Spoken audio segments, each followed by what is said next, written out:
ടൊയോട്ടന്റെ ആൽറ്റീസ് അല്ലേ ഇത്?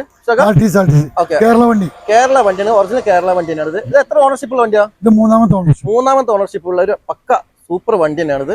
എത്ര കിലോമീറ്റർ ഓടിയ വണ്ടിയാണ്? ഏകദേശം 2 ലക്ഷത്തോ 2 ലക്ഷത്തിനടുത്ത് 2 ലക്ഷത്തിനടുത്തോളം ഓടിയ വണ്ടിയാണിത്. കേരള വണ്ടിയാണ്. ഇതിന്റെ അകത്ത് നമുക്ക് നോക്കി വെക്കാം. നല്ല CNG കയറ്റാനൊക്കെ എല്ലാവരും കൊണ്ടുപോകും. CNG കയറ്റാനൊക്കെ സൗകര്യപ്പെട്ട വണ്ടി തന്നെയാണ്. നല്ല ക്ലീൻ ആട്ടോ ടൊയോട്ട ആൾട്ടീസ്. ഏകദേശം പുതിയ വണ്ടിക്ക് 16-17 ലക്ഷം രൂപ ഓൾറെഡി വില ഉണ്ട്. എത്ര രൂപ 2.5 രൂപ രൂപ കൊടുക്കുക. 2 രൂപയ്ക്ക് ഒരു അടിപൊളി വണ്ടി തന്നെ കേട്ടോ. ടൊയോട്ടന്റെ സൂപ്പർ വണ്ടി തന്നെയാണ് ആൾട്ടീസ്. അത്യാവശ്യം നല്ലൊരു സ്റ്റാൻഡേർഡ് വണ്ടി തന്നെയാണ്. ടൊയോട്ടന്റെ ലക്ഷറി വണ്ടിയല്ലേ? അതെ. പെട്രോൾ ആവശ്യപ്പെടുന്നവർക്ക് കൊടുക്കാം. ഡീസൽ അല്ല പെട്രോൾ ആണ്. വേണമെങ്കിൽ CNG കയറ്റും ചെയ്യാം. ഇത് ടാറ്റ മെൻസ ഉള്ളത് ഏറ്റവും ഫുൾ ഓപ്ഷൻ വണ്ടി. നല്ല 100% വിശ്വസിച്ചെടുക്കാൻ പറ്റിയ ക്വാളിറ്റി ഉള്ളതാണ്. കണ്ടീഷൻ വണ്ടിയായിരിക്കും. സാധനങ്ങൾ കൊണ്ടാനും ഡിക്കുള്ള വണ്ടിയാണ്. ഇത് 1.40 ചോദിക്കണത്.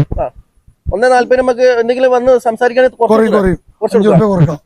എത്ര ഓണർഷിപ്പ് ഉള്ള വണ്ടിയാന്ന് പറയാൻ പറ്റും?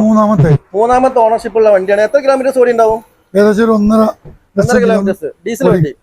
നല്ല ഡിക്ക് സ്പേസും ലെഗ് സ്പേസും ഉള്ള. നല്ല സ്പേസ് ഉള്ള വണ്ടി തന്നെയാണ്. മൈലേജ് അത്യാവശ്യം കിട്ടുമല്ലോ അല്ലേ വണ്ടിക്ക്? കോട്ടർ ജെറ്റ് ഇഞ്ചിനാ 20 കിട്ടും.